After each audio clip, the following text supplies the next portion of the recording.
नमस्कार दोस्तों, मैं Ankur Bharadwaj, lecturer computer science MMIT Amroha. आज के इस लेक्चर में आप सभी का स्वागत करता हूं। तो हम जिस सब्जेक्ट के बारे में बात कर रहे हैं वो है पाइथन प्रोग्रामिंग। तो इससे पहले हम जो है यूनिट 1 कवर कर चुके हैं और आज यूनिट 2 हम शुरू करने जा रहे हैं। तो यूनिट 2 में क्या है, हमारा बेसिक पाइथन सिंटैक्स के बारे में हमें पढ़ना है। जैसे मैंने अभी बताया था, सिंटैक्स क्या होता है कि किसी भी प्रोग्रामिंग लैंग्वेज में जो हमें प्रोग्राम लिखना है, ठीक है, या कह सकते हैं उसकी ग्रामर क्या है, किससे क्या नियम है, उनके बारे में हम जानेंगे। तो सिंटैक्स होता है लिखने का तरीका, ग्रामर कैसे चलेगी उसमें। सबसे पहले देखते हैं बेसिक सिंटैक्स क्या है हमारा। पाइथन यूजेज इंडेंटेशन और white space to define code blocks. अभी तक हमने जैसे ट्रेडिशनल लैंग्वेज पढ़ी है, सी लैंग्वेज है, जावा है, वहाँ पर अगर हमें कोई ब्लॉक ऑफ कोड बनाना है, मान लीजिए इफ ब्लॉक बनाना है एक, मुझे यहाँ पर कंडीशन दूंगा मैं, और जब ब्लॉक ऑफ कोड मुझे लिखना है वो कैसे लिखते हैं हम, करली ब्रेसेस के अंदर, ठीक है। मुझे कोई फंक्शन बनाना है, मान लीजिए मेन फंक्शन है, ठीक है। अब इसके अंदर जो भी कोड लिखा जाएगा वो इन करली ब्रेसेस के अंदर लिखा जाएगा, तो इसे बोलते हैं हम ब्लॉक ऑफ कोड। तो यहाँ पर लेकिन अगर यही काम मुझे पाइथन में करना है तो पाइथन में हम करली ब्रेसेस नहीं लगाते, इंडेंटेशन या कह सकते हैं वाइट स्पेस, या तो एक टैब यूज कर सकते हैं हम, या 4 स्पेस लगा सकते हैं, ठीक है।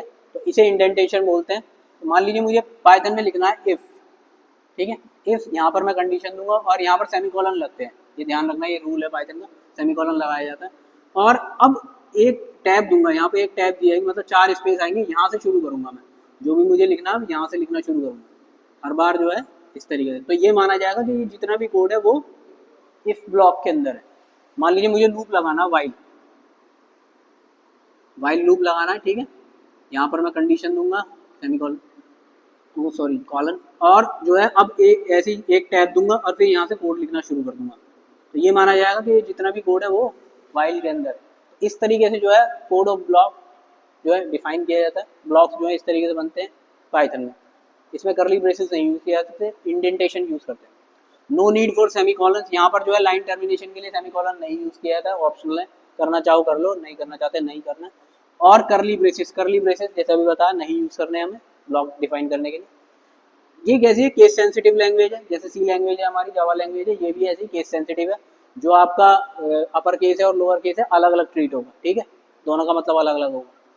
तो जैसे यहाँ पर दिया हुआ है एग्जांपल, इफ ट्रू, तो इन्होंने एक कीवर्ड यूज किया है ट्रू। तो ट्रू का मैंने बताया था, ट्रू फॉल्स और नन, 3 कीवर्ड ऐसे हैं जिनका पहला लेटर जो है कैपिटल बनेगा। तो अगर मैं इसे ये लिख दूँ, TRUE स्मॉल में टी लिख दूँ, तो ये गलत हो जाएगा, ठीक है, क्योंकि केस सेंसिटिव लैंग्वेज है। और अगर मतलब ट्रू होता है तो क्या है, प्रिंट हेलो वर्ल्ड, इस तरीके से जो है। तो ये इफ के अंदर है, यहाँ पर देखो स्पेस दिया हुआ है ना, इंडेंट है, तो ये पता चल रहा है ये जो ये इफ के अंदर ही चल रही है। अभी अभी मैं और भी लाइन अगर सेम इंडेंट पे लिखूंगा तो वो भी क्या होंगी, इफ के अंदर ही मानी जाएंगी। इफ के बाद मान लीजिए मुझे एल्स ब्लॉक डिफाइन करना, तो एल्स दोबारा से यहाँ पर आएगा, जहाँ इफ का इंडेंट है वहीं एल्स चलेगा। फिर इसके अंदर जब मैं कोड लिखना शुरू करूंगा तो फिर से सेम इंडेंट पे आएगा, इसके नीचे लिखा जाएगा कोड एल्स का। तो इस तरीके से जो है ब्लॉक डिफाइन किए जाते हैं पाइथन में। क्लियर है? आगे देखते हैं। देखो कमेंट्स कैसे लिखते हैं। सबसे पहले तो कमेंट होती क्या है प्रोग्रामिंग लैंग्वेज में, पता है कमेंट क्या होते हैं? हाँ बिल्कुल, कमेंट वो कोड है जिसे इंटरप्रेटर या कंपाइलर जो है एग्जीक्यूट नहीं करेगा, कंपाइल नहीं करेगा या इंटरप्रेट नहीं करेगा।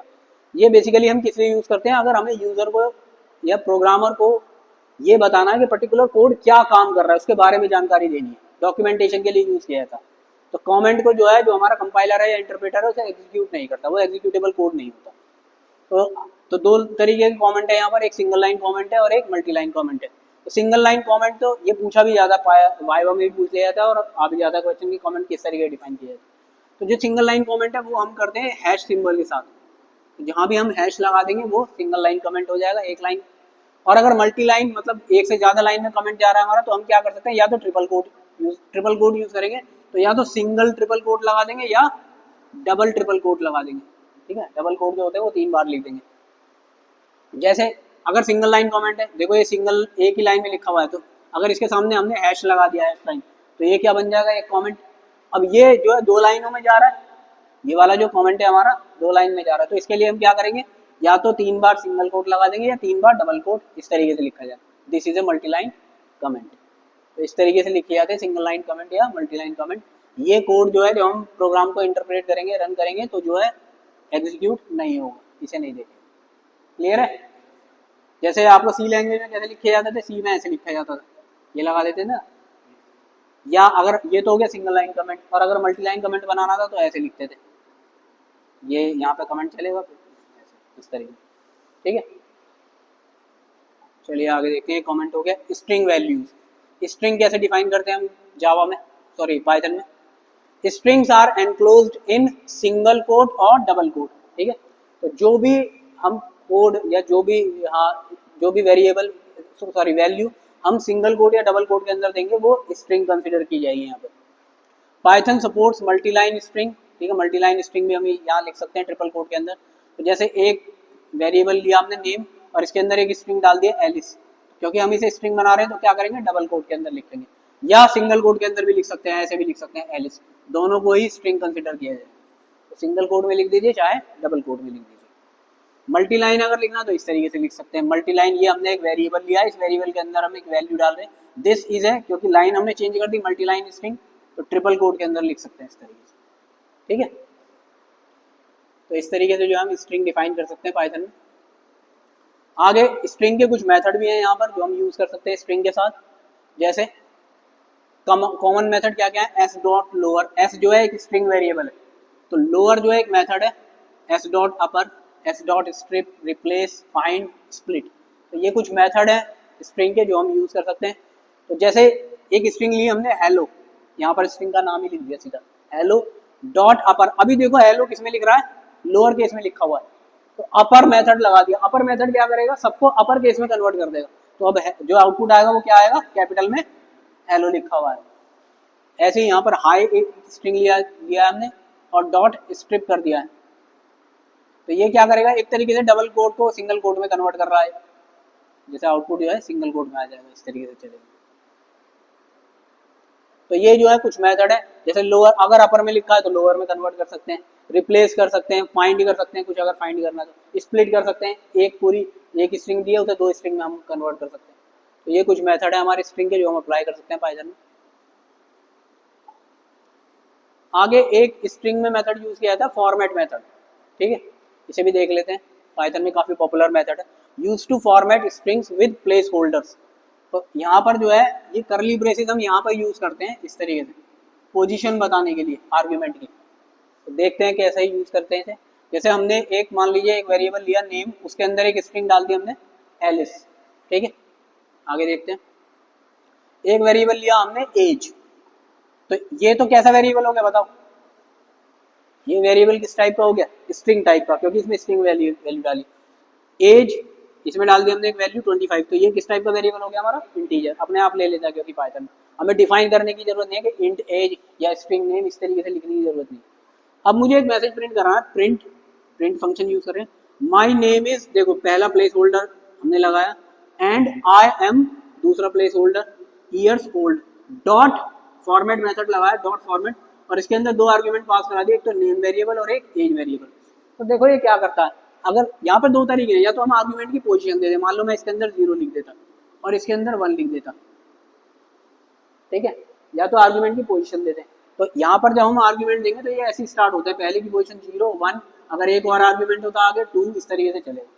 ठीक है, तो इसका मतलब क्या है, इस वाले प्लेस होल्डर के कॉरस्पॉन्डिंग तो ये वाला वेरिएबल है, और इस वाले प्लेस होल्डर के कॉरस्पॉन्डिंग ये वाला वेरिएबल है, तो इन दोनों वेरिएबल में जो वैल्यू है वो ये ऑटोमेटिकली उठा लेगा। तो यहाँ पर हालांकि हमने पोजीशन नहीं दी है, तो पोजीशन अगर नहीं दी है तो बाय डिफॉल्ट पहले वाले प्लेस होल्डर में तो पहले वाला वेरिएबल ले लिया जाएगा, दूसरे वाले प्लेस होल्डर में दूसरे वाला वेरिएबल ले लिया जाएगा। ठीक है, अगर मैंने 0 और 1 नहीं डिफाइन किया है, इनकी पोजीशन नहीं दी है, तो ये ऑटोमेटिकली उठा लेगा। तो अब देखो इसका आउटपुट क्या आएगा, इसका आउटपुट ये आएगा, माई नेम इज, नेम में क्या था Alice, and I am, age में क्या है 25 ईयर ओल्ड, ये इसका आउटपुट आएगा इस तरीके। तो समझ में आ रहा है फॉर्मेट मेथड किस तरीके से काम कर रहा है। अगर मैं देखो अगर एक्सप्लिसिटली पोजीशन दे देता हूँ, मान लीजिए मैंने यहाँ पर लिख दिया 1 और यहाँ पर लिख दिया 0, तो अब बताओ क्या आउटपुट प्रिंट होगा। माई नेम इज 1 के कॉरस्पॉन्डिंग क्या आएगा यहाँ पर, हाँ तो एज में क्या था 25 वैल्यू ली थी ना, my name is 25 and I am Alice year old. हालांकि ये मैसेज गलत है पर मैं बता रहा हूँ कैसे आउटपुट आएगा। तो अगर मैं एक्सप्लिसिटली डिफाइन कर देता हूँ, ये जो हमारा फॉर्मेट मेथड है इसमें जो प्लेस होल्डर अगर पोजीशन दे देता हूँ, आर्गुमेंट की पोजीशन दे देता हूँ, तब तो ये उसी को उठाएगा कॉरस्पॉन्डिंग। तो 1 के कॉरस्पॉन्डिंग, क्योंकि यहाँ पर क्या है, एज की वैल्यू है, तो पहले एज की वैल्यू आएगी, और 0 के कॉरस्पॉन्डिंग क्या है, नेम की वैल्यू है, तो बाद में नेम की वैल्यू आ जाएगी। तो इस तरीके, लेकिन क्योंकि मैंने या तो मैं सही वैल्यू लिखूँ, 0 1 लिखूंगा तो पहले नेम की वैल्यू आएगी, 1 की वैल्यू, 1 0 लिख दिया तो पहले एज की वैल्यू आएगी, उसके बाद 0 की। और अगर मैं 0 1 कुछ नहीं डिफाइन कर रहा तो ये ऑटोमेटिकली उठा लेगा, पहले वाला आर्गुमेंट उठाएगा, बाद में दूसरे वाला आर्गुमेंट। क्लियर है? जैसे हम सी में करते थे ना, परसेंटाइल डी से करते थे, या परसेंटाइल सी, इस तरीके से देते थे मैसेज में, तो जहाँ भी ये वैल्यू देते थे, और मान लीजिए बाद में हमने वेरिएबल दे दिया एक्स वाई, तो पहले परसेंटाइल डी एक्स के कॉरस्पॉन्डिंग हो जाएगा और परसेंटाइल सी वाई के कॉरस्पॉन्डिंग, इस तरीके से चलता था ना सी में। तो यहाँ पर फॉर्मेट इस तरीके से दिया जाता है। कोई दिक्कत इसमें? क्लियर है? बाकी जो हम प्रैक्टिकल करेंगे तो और इजीली समझ में आएगा। स्ट्रिंग ऑपरेटर, अब कुछ ऑपरेटर भी हैं जो हम स्ट्रिंग में यूज़ कर सकते हैं, ठीक है। मेथड देख लिया हमने, क्या क्या मेथड है, फॉर्मेट किस तरीके से करते हैं वो देख लिया। कुछ ऑपरेटर भी हैं वो भी हम यूज़ कर सकते हैं स्ट्रिंग में। मैथमेटिकल ऑपरेटर है तो स्ट्रिंग में कैसे यूज़ करते हैं, अगर मान लीजिए मुझे कॉन्केटिनेशन करना है, कॉन्केटिनेशन क्या होता है, जोड़ना। कॉन्केटिनेशन का मतलब कंबाइन करना या जोड़ना, तो कॉन्केटिनेशन के लिए तो मैं प्लस सिंबल यूज़ कर सकता हूँ। और अगर मुझे रिपीटेशन करना है, मतलब बार बार रिपीट करना है एक ही चीज़ को, तो उसके लिए मैं स्टार या मल्टीप्लाई सिंबल यूज कर सकता हूँ। तो देखो ये क्या करता है, मान लीजिए मैंने लिखा हेलो, एक स्ट्रिंग है, प्लस कॉन्केटिनेशन ऑपरेटर यूज किया वर्ल्ड, तो इसका आउटपुट क्या आएगा, हेलो वर्ल्ड, ठीक है। ये दोनों एक स्ट्रिंग बन जाएगी, कॉन्केटिनेट कर देगा।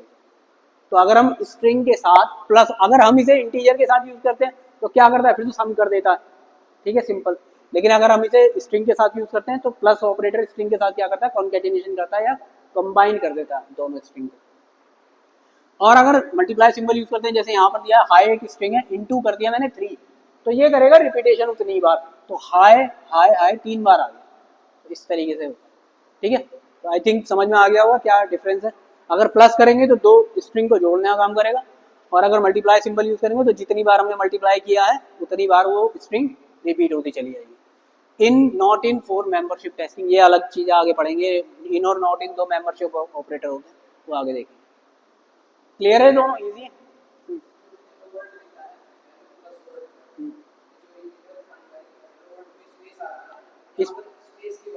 नहीं नहीं नहीं, स्पेस दिया हुआ है, हाँ। अगर स्पेस नहीं दोगे, ये बिल्कुल चिपके चिपके रखोगे, तो स्पेस दोगे तो ही स्पेस आएगा, ठीक है। आगे है हमारे न्यूमेरिक डेटा टाइप्स, ये बात आगे पढ़ेंगे, बाद में पढ़ लेंगे।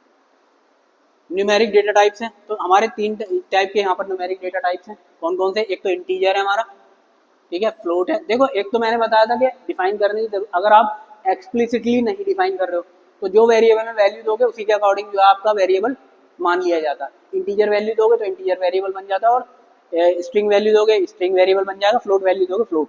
लेकिन आप एक्सप्लिसिटली भी डिफाइन कर सकते हो, ऑप्शन है आपके पास। तो उसके लिए हम क्या करेंगे, इंट, ठीक है, इंट कीवर्ड है, और फ्लोट के लिए फ्लोट, मतलब जो अगर हमें पॉइंट वाले नंबर लेने उसके लिए फ्लोट। और एक कॉम्प्लेक्स भी होता है यहाँ पर, ये किसी और लैंग्वेज में फंक्शनलिटी नहीं है, पाइथन में ये कॉम्प्लेक्स नंबर भी ले लेता। तो 3 टाइप के न्यूमेरिक डेटा टाइप होते हैं यहाँ पर, इंटीजर के लिए इंट, फ्लोटिंग पॉइंट के लिए फ्लोट, और कॉम्प्लेक्स नंबर के लिए कॉम्प्लेक्स। कॉम्प्लेक्स नंबर को हम इस तरीके से लिखते हैं, इस फॉर्मेट में 2 + 3j, हमेशा a + bj, इस फॉर्मेट में लिखा जाएगा, ठीक है। जे ही यूज करना है, जैसे हम उसमें यूज मैथमेटिक्स में तो आई यूज करते थे, है ना, लेकिन यहाँ पर जे यूज होता है प्रोग्रामिंग में, ठीक है।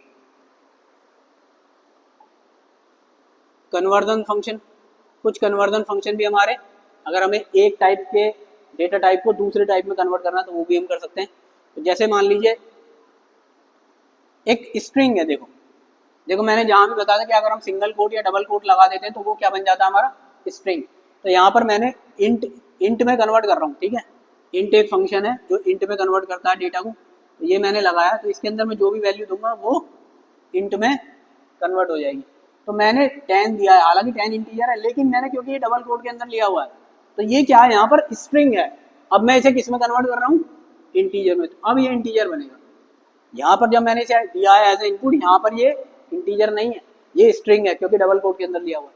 तो इस स्ट्रिंग को मुझे जो है नंबर में या इंटीजर में कन्वर्ट करना है, तो मैं इंट फंक्शन यूज करके इस तरीके से वैल्यू पास करा सकता हूँ। ऐसी फ्लोट में अगर कन्वर्ट करना, तो यहाँ भी 3.14 अभी क्या है, स्ट्रिंग है। इसे अगर मुझे फ्लोट में ही कन्वर्ट करना है एक्सप्लिसिटली, तो फ्लोट फंक्शन लगा करके इसे मैं कन्वर्ट कर सकता हूँ। और अगर मुझे इंटीजर वैल्यू को स्ट्रिंग में कन्वर्ट उल्टा करना है, तो क्या कर सकते हैं, str और 100, क्योंकि इंटीजर वैल्यू है, तो इंटीजर वैल्यू देंगे तो ये किस में कन्वर्ट हो जाएगा। अब आउटपुट कैसा आएगा, क्योंकि स्ट्रिंग तो हमेशा किस में होगी, डबल कोट में या सिंगल कोट में। तो इस तरीके से जो है हम एक टाइप के डेटा टाइप को दूसरे टाइप के डेटा टाइप में भी कन्वर्ट कर सकते हैं, सीधे सीधे फंक्शन है, ठीक है, इन्हें कन्वर्जन फंक्शन बोलते हैं। ईजी है। तो इसमें यही है पाइथन की सबसे बढ़िया खूबसूरती, यही है कि चीज़ें जो है बहुत ईजी कर रखी है। सीधे सीधे भाई इंटीजर में कन्वर्ट करना है इंट फंक्शन लगा दो, फ्लोट में कन्वर्ट करना है फ्लोट फंक्शन लगा दो, ठीक है, जिसमें भी कन्वर्ट करना है इस तरीके से सीधे सीधे फंक्शन हम लगा सकते हैं। इसके बाद अगर हमें आउटपुट चाहिए स्क्रीन पर, तो क्या कर सकते हैं हम, आउटपुट प्रिंट करने के लिए प्रिंट फंक्शन यूज करते हैं, आउटपुट टू कंसोल। तो प्रिंट, सीधा प्रिंट ही वर्ड है यहाँ पर, प्रिंट हेलो वर्ल्ड, इस तरीके से अगर मैंने लिखा है तो हेलो वर्ल्ड लिखा हुआ जाएगा मेरा।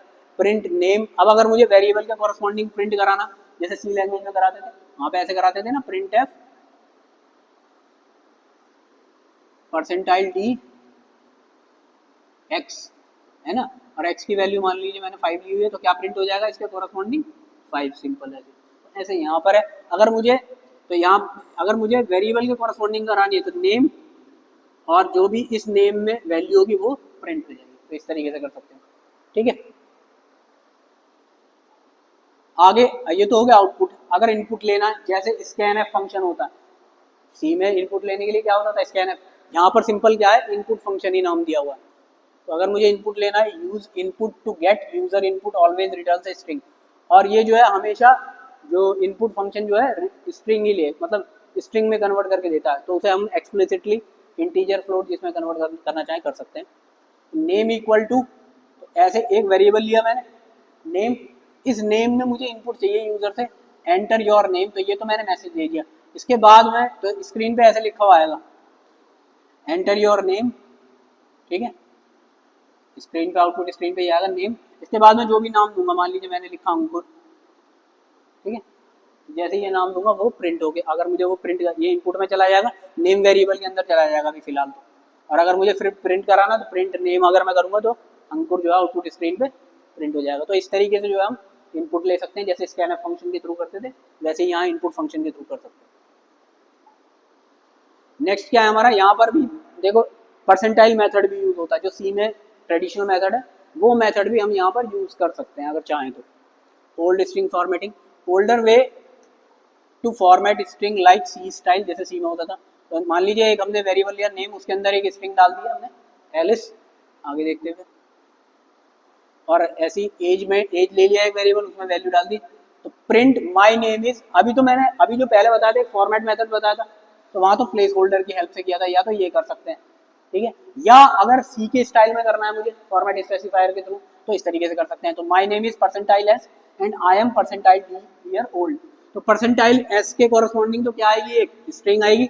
अब यहाँ पर जो है मैं वो नहीं स्विच नहीं कर सकता इन्हें, यहाँ जैसे इसमें तो क्योंकि पहली स्ट्रिंग है, भाई नेम में जो है स्ट्रिंग है पहले आर्ग्यूमेंट में, है ना, तो मुझे यहाँ पर स्ट्रिंग नहीं देनी होगी। यहाँ पर मैं जैसे वहाँ तो हमने स्विच कर लिए थे 1 और 0 की जगह 0 1 भी कर सकते थे हम, ये भी कर लिया था ना वहाँ तो जो जिसके कॉरस्पॉन्डिंग होगा वो वैल्यू आ जाएगी। यहाँ ऐसे नहीं होने का, यहाँ नेम में स्ट्रिंग है तो पहले परसेंटाइल ऐसे ही आएगा, और एज में एक इंटीजर वैल्यू है तो परसेंटाइल डी ही आएगा, ये इसी तरीके से चलेगा, ठीक है। और बाद में अगर मुझे प्रिंट कराना है, तो नेम और एज इस तरीके से ब्रैकेट में लेकर के दोनों आर्ग्यूमेंट को, दोनों वेरिएबल को, और परसेंटाइल का साइन और लगाना होगा बस यहाँ पर, इस तरीके से प्रिंट करते हैं, ठीक है। तो इसका आउटपुट क्या आएगा, my name is Alice and I am 25 year old, ठीक है।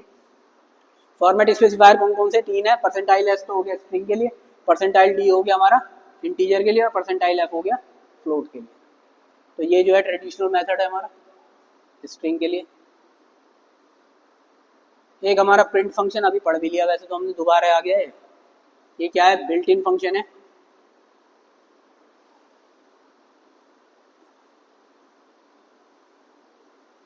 ठीक है, बिल्ट इन फंक्शन है आउटपुट प्रिंट करने के लिए। तो built in function to display output, built in का मतलब जो पहले से पाइथन की लाइब्रेरी में, default separator is space and new line at the end. तो या तो हम अगर सेपरेट करना है हमें तो स्पेस दे सकते हैं, ठीक है, मान लीजिए 2 स्ट्रिंग को हमें सेपरेट करके लिखना है प्रिंट के थ्रू, तो यहाँ पर इस तरीके से स्पेस दे सकते हैं। और अगर लाइन चेंज करनी है तो जैसे सी में तो हम क्या करते थे, ये यूज़ करते थे ना, एस्केप सीक्वेंस स्लैश एन, तो नेक्स्ट लाइन में चल जाता था। यहाँ पर एंड कीवर्ड यूज़ किया था, एंड और एक स्पेस, मतलब इस तरीके से खाली छोड़ देते हैं तो इसका मतलब होता है स्पेस है, ठीक है। तो यहाँ पर एंड कीवर्ड यूज़ कर सकते हैं, तो इस तरीके से जो है प्रिंट करा सकते हैं। तो इसका आउटपुट ऐसे आएगा, हेलो। इसका लाइन 1 सिंपल दिया तो कोई नई लाइन नहीं आएगी, प्रिंट 2 लाइन 2 में आ जाएगा। इस तरीके से जो है कंटिन्यूएशन में चलता रहेगा। तो इस तरीके से जो है हम प्रिंट फंक्शन जो है, अगर हमें आउटपुट स्क्रीन पे अपना आउटपुट चाहिए, प्रिंट फंक्शन को हम यूज़ कर सकते हैं। तो आई थिंक ये यूनिट आपकी समझ में आ गई होगी, कोई दिक्कत इसमें? तो चलिए इस यूनिट में यहीं तक, फिर आगे नेक्स्ट यूनिट शुरू करेंगे। तब तक के लिए बाय बाय, थैंक यू।